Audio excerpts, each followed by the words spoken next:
ముందుగా నేను షేక్ సాబిర్ అలీ సామాజిక కార్యకర్తగా జమ్మికుంట ప్రాంతంలో సుపరిచితుడను. గౌరవప్రదమైన మీడియా మిత్రుల ద్వారా ఎన్నో సమస్యలపై వారి సహకారంతో పోరాడినటువంటి నేపథ్యం ఉంది నాకు.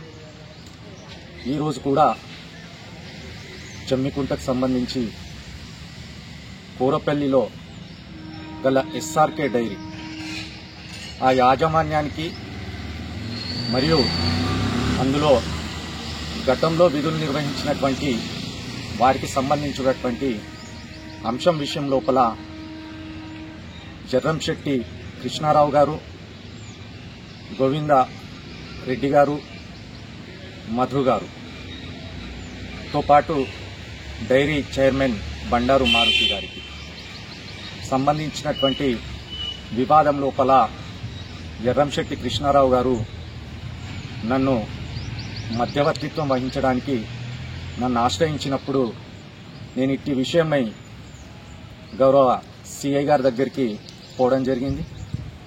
పోయిన తర్వాత అక్టోబర్ 28 నుండి 30వ తేదీ వరకు ఈ చర్చ కంటిన్యూ అవుతా ఉంది. అందులో రెస్పెక్టెడ్ సర్కిల్ ఇన్స్పెక్టర్ గారు జర్రంశెట్టి కృష్ణారావు గారి పైన ఫిర్యాదు వచ్చి ఉంది కాబట్టి దీనిపైన నాకు పై అధికారుల నుండి ఒత్తిడి ఉంది. ఫిర్యాదుదారు దానికి సంబంధించి బలమైనటువంటి రాజకీయ పరిచయం ఉన్నటువంటి వ్యక్తి కాబట్టి నేను దీని లోపల ఖచ్చితంగా న్యాయం మీ దిక్కున్నా సరే ఒత్తిడి మేరకు నేను వారిపైన కేసు నమోదు చేస్తానని చెప్పడం జరిగింది.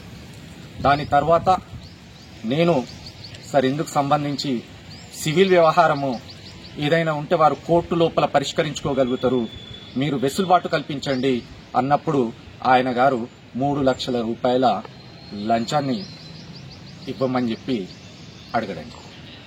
తర్వాత నేను ఈ బాధితులతో సరే కోర్టుకు వెళ్దాం, సార్ పైన ఒత్తిడి ఉందంటున్నారు కాబట్టి మీరు కాస్త ఆర్థికంగా నష్టపోవాల్సిందే, ఎందుకంటే ఆయన ఎస్హెచ్ఓ కాబట్టి ఆయన సహకారం లేనిది మనం ఏమీ చేయలేమన్నప్పుడు బాధిత కుటుంబ సభ్యులు 3 లక్షల రూపాయలు ఆయన ఛాంబర్లో కూర్చున్న తర్వాత 28 నుంచి 30వ తారీఖు సిసి ఫుటేజ్ను ఆయన ఛాంబర్ లోపలిది పరిశీలించాల్సిందిగా ఈ సందర్భంగా అధికారులు కూడా అడుగుతా ఉన్నా. నేను వెనువెంటనే వాళ్ళు బయటకు వెళ్లిపోయిన తర్వాత నన్ను ఆయన ఛాంబర్ లోపల ఉన్నటువంటి బాత్రూమ్ లోపలికి వెళ్లమనడము, ఆ బకెట్లో 3 లక్షల కవర్ పెట్టేసే సాబిర్ అనడము, దాని తర్వాత నేను ఇల్లు రావడం జరిగింది.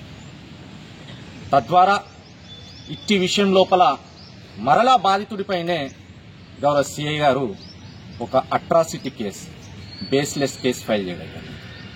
ఇట్టి విషయం లోపల నేను డిసెంబర్ 30వ తేదీ రోజు ఆయనను ఫోన్లో ప్రశ్నించడం జరిగింది.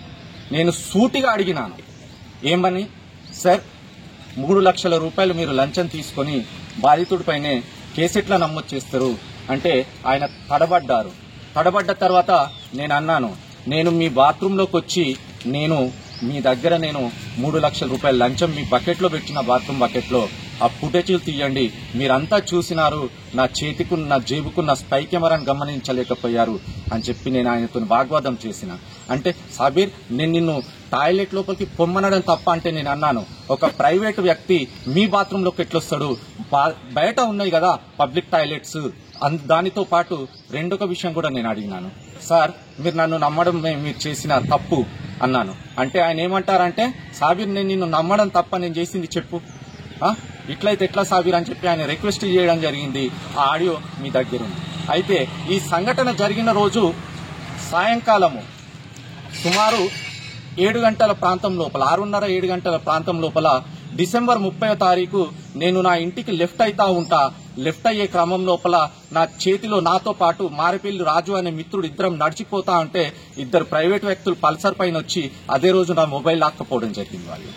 కానీ అదృష్టవశాత్తు నేను అప్పటికే సంబంధిత ఆడియోను నా మిత్రులకు షేర్ చేసుకున్నాను కాబట్టి ఆయనకు నాకు మధ్యన జరిగినటువంటి సంభాషణ ఈరోజు సాక్ష్యంగా నిలిచింది. తద్వారా నేను మీడియా వారితో అప్పీల్ చేస్తా ఉన్నా, పోలీస్ ఉన్నతాధికారులతో కూడా అప్పీల్ చేస్తా ఉన్నా. నా పైననే ఉల్టా తప్పుడు సాక్ష్యంగా పెట్టి కేసులు బనాయించే క్రమం కూడా జరగవచ్చు. గతం లోపల కూడా నేను ఇలాంటి విషయాన్ని నేను ప్రస్తావించినప్పుడు ఇక్కడి కమిషనర్ ద్వారా నా పైన తప్పుడు కేసు బనాయించారు. ఎలాంటి సాంకేతిక ఆధారాలను పరిశీలించకుండా దీని లోపల కూడా అలా జరిగే ప్రమాదం నాకుంది. తద్వారా బాధితులను కూడా వీళ్ళు బెదిరించి వాళ్లతోని కూడా తప్పుడు సాక్ష్యం ఇప్పించేటువంటి క్రమం ఉంది. మేము ఇయ్యలేదు అని చెప్పి కూడా చెప్పించే ప్రయత్నం జరగవచ్చు గాక. కానీ నేను ఖరాఖండిగా చెప్తా ఉన్నా, గౌరవప్రదమైనటువంటి మీడియా వారిని రిక్వెస్ట్ చేస్తా ఉన్నా, ఈ సందర్భంగా ఉన్నతాధికారులను డిమాండ్ చేస్తా ఉన్నా, మీరు 28 to 30 అక్టోబర్ ఆ ఫుటేజ్లను పరిశీలించండి, వాస్తవాలు బయటికి వస్తాయి. ఆయనకు నాకు జరిగిన సంభాషణ ఆడియోను పరిశీలించండి, విషయాలు బయటికి వస్తాయి. తద్వారా ఇలాంటి అవినీతి అధికారి ఈ సమాజంలో పోలీసులకు ఉన్నటువంటి మంచి పేరును చెడగొట్టే ప్రమాదం ఉంది. కాబట్టి దయచేసి మీకు విజ్ఞప్తి చేస్తా ఉన్నా. Thank you.